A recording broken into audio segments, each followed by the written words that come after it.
Hey guys, welcome back to my channel AR anime world. I hope तुम सभी लोग बहुत अच्छे होंगे। और आज मैं एक्सप्लेन करने जा रहा हूँ बुक ऑफ एस्पर एपिसोड 552। और जिन लोगों ने भी पिछला एपिसोड नहीं देखा है तो वो चैनल पे जाके देख सकते हैं। और ये वाला एपिसोड बहुत ज़्यादा ही अमेजिंग होने वाला है, तो जल्दी से लाइक, शेयर, कमेंट, सब्सक्राइब सब कुछ कर डालो। और अब बिना किसी देरी के इस वीडियो को स्टार्ट करते हैं। तो हम लोगों ने पिछले एपिसोड में देखा था उन चारों पावर्स के कंबाइन होने से जो ब्लैक फ्लेम थी वो बन चुकी थी ड्रैगन के फोरहेड पर। और उस ब्लैक फ्लेम में जो पर्पल लाइटनिंग थी वो फ्लिकर्ड कर रही थी। और उसकी जो ऑलमाइटी पावर थी वो सब जगह फैल रही थी। और उसकी पावर की वजह से हर एक चीज दूर फेंकी जा रही थी। और उसके कांटेक्ट में जो कुछ भी आ रहा था वो सब कुछ डिस्ट्रॉय होता जा रहा था, डिसइंटीग्रेट होता जा रहा था। और जो येलिंग की फ्लेम्स थी उसे उसका मैच मिल चुका था। अब वो उससे मिलकर रुक चुकी थी, या फिर ये कहना ज्यादा एक्यूरेट होगा कि वो बिल्कुल भी नहीं रुका। और तभी जो जू फैन होता है वो अपने मुंह से खून उगलने लगता है। और जब वो अपने ड्रैगन की तरफ देखता है तो वो पाता है कि ड्रैगन की पूरी बॉडी पर जो ब्लैक फ्लेम्स है वो आ चुकी हैं। और इस टाइम पर वो बहुत ज्यादा ही क्रेजी लग रही हैं। और तभी जो जू फैन होता है वो कहता है, जैसा कि मैंने सोचा था ये सबसे डेडलीस्ट वेरिएंट है और मेरे पास कोई भी रास्ता नहीं जिससे कि मैं इसे कंट्रोल कर सकूं। और जो इसकी पावर है वो 5 सीक्रेट बीस्ट की पावर से भी बहुत ज्यादा है। और इस टाइम पर जो जू फैन था वो अंदर ही अंदर खुश हो रहा था, बल्कि उसके मुंह से खून बह रहा था, तब भी वो बहुत ज्यादा ही खुश हो रहा था। और तभी एक भयानक पावर का एक ब्लो होता है जिससे कि जो येलिंग होता है अपने गोल्डन फ्लेम से चारों तरफ कवर हो जाता है और कांपने के साथ एक कदम पीछे चला जाता है। और इस टाइम जो उसकी इनविंसिबल गोल्डन फ्लेम्स थी वो भी पीछे हट चुकी थी। और जो वो फ्लेम्स थी वो किसी चीज से दब रही थी। और उसके आसपास जो ड्रैगन इमेज थी वो भी टूटने वाली थी। और जिस टाइम वो पाल्म साइज थंडर फ्लेम दिखी थी, प्रकट हुई थी, तो उसके आने से एक अनस्पीकेबल चेंज आया था। और उन गोल्डन फ्लेम्स का जो स्प्रे था वो एक बार भी जूफेन को टच नहीं कर पाया था और उस थंडर फ्लेम से पल्वराइज हो चुका था। और इस टाइम पर येलिंग को कुछ भी समझ में नहीं आ रहा था। और येलिंग कहता है, आखिरकार ये कैसे हो सकता है, और आखिरकार ये चीज है क्या, और आखिरकार ये कैसे डेसिमेटिंग गोल्डन ड्रैगन की फ्लेम्स को फाइट बैक भी नहीं करने दे रही है, और आखिरकार कितनी टेरिफाइंग पावर इस लड़के के पास है। और इस टाइम पर जो येलिंग था वो अपनी आंखों को सिकोड़ कर ड्रैगन के फोरहेड पर जो थंडर फ्लेम जल रही थी उसको देख रहा था। और उसके लिए 5 ग्रेट सीक्रेट बीस्ट की पावर ही सुप्रीम थी। और ऐसा कब हुआ जब वो इसके बजाय पीछे हट गए। और येलिंग कहता है, कभी नहीं। जो 5 सीक्रेट बीस्ट हैं वो भी इस चीज पर विश्वास नहीं करेंगे कि वर्ल्ड में ऐसी पावर भी हो सकती है, बट जो रियलिटी है वो सब प्रूव कर चुकी थी। और जो ये टेरिबल पावर थी ये पावर सभी से बढ़कर थी। और ये सब कुछ जुओ फैन की पावर से आया था, जो उसने एम्परर और सीक्रेट बीस्ट की पावर को फ्यूज करके पैदा की थी। और तभी जो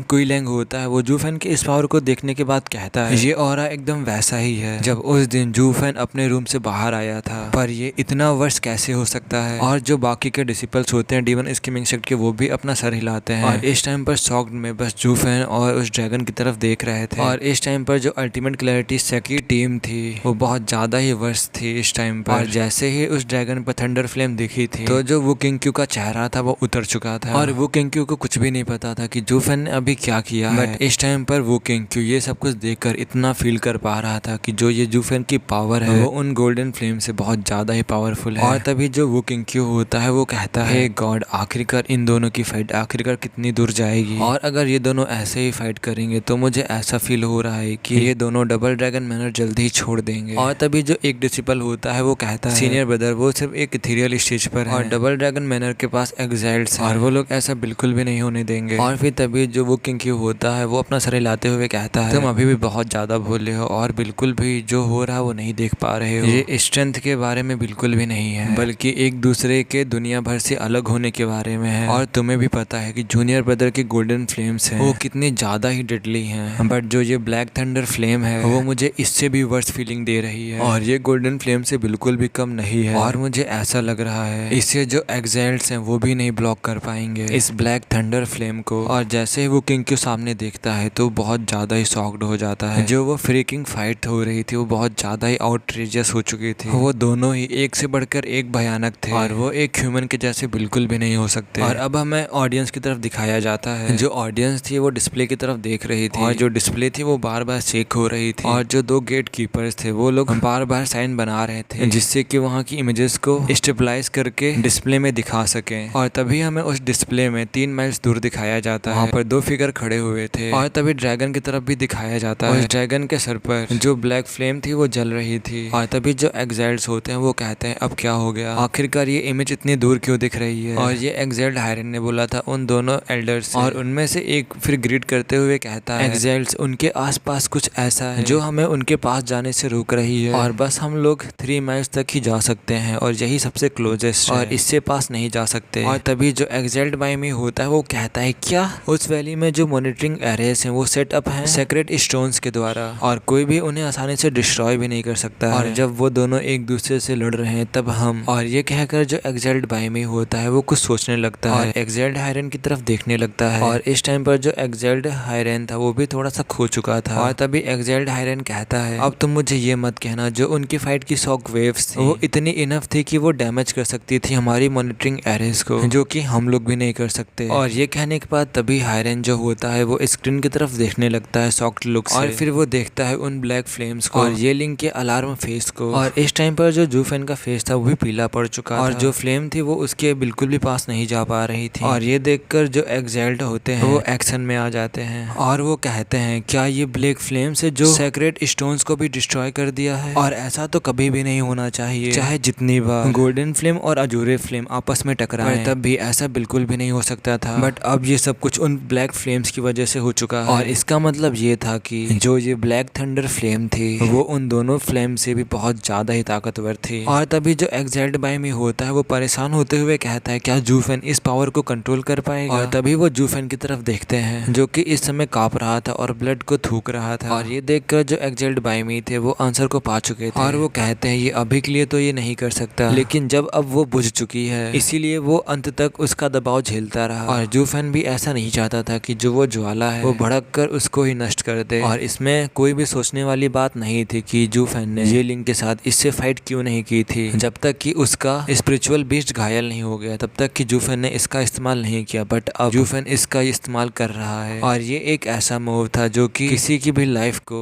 लाइन पे लाके खड़ी कर सकता था। और ये लिंक के सोल के जलाने से भी कई गुना ज्यादा था। और अगर जूफेन की चाल नाकाम हो गई तो जो जूफेन की सोल होगी वो भी उसके साथ खत्म हो जाएगी, और अगर वो सफल हो गया तो फिर तब ये लिंक की बॉडी और उसकी सोल दोनों ही साथ में खत्म हो जाएंगी। और अब यहाँ पर एक तो मरने वाला था, और ये देखकर जो एग्जाइल्ड हायरन थे वो भी एक्शन में आ चुके थे। और तभी वो अपने हाथ को हिलाते हैं, तभी ब्लैक कलर की रोशनी चमकती है और तभी एक व्हाइट टनल अपीयर हो जाता है, और जो एग्जाइल्ड हायरन होते हैं वो उसके थ्रू वैली में एंटर कर जाते हैं। और इस टाइम पर जो ऑडियंस थी वो स्पीचलेस थी, और वो लोग कहते हैं आखिरकार एग्जाइल्ड रेन अब कहाँ चले गए। और उन्होंने एग्जाइल्ड्स को इतना नर्वस कभी भी नहीं देखा था जितना कि आज देखा था। और तभी हमें वैली में दिखाया जाता है जो जूफेन होता है लगातार खून को उगल रहा था, और जो उसकी बॉडी थी वो भी जगह जगह से फट चुकी थी और वहां से भी ब्लड निकल रहा था। फिर भी जो जूफेन था वो इन सब चीजों को सहन कर रहा था, और जो वो भयानक थंडर फ्लेम थी जो कि बहुत ज्यादा ही पावरफुल थी उसने उसकी बॉडी को भी खा लिया था। और इस टाइम पर जो उसका ड्रैगन सोल था वो कांप रहा था, और उस थंडर फ्लेम पावर के अंदर वो इस समय टूटने के कगार पर था। मतलब जो उसकी सोल थी वो क्रम्बल होने वाली थी, टूटने वाली थी। और ये सब कुछ होने के बावजूद जो जूफेन था वो मुस्कुरा रहा था, और उसने देखा कि जो ये फ्लेम्स है वो उसे नहीं छुपा रही हैं। और तभी जो जूफेन होता है वो कहता है हर संकट से निकलने का कोई ना कोई रास्ता जरूर होता है, और भले ही ये थंडर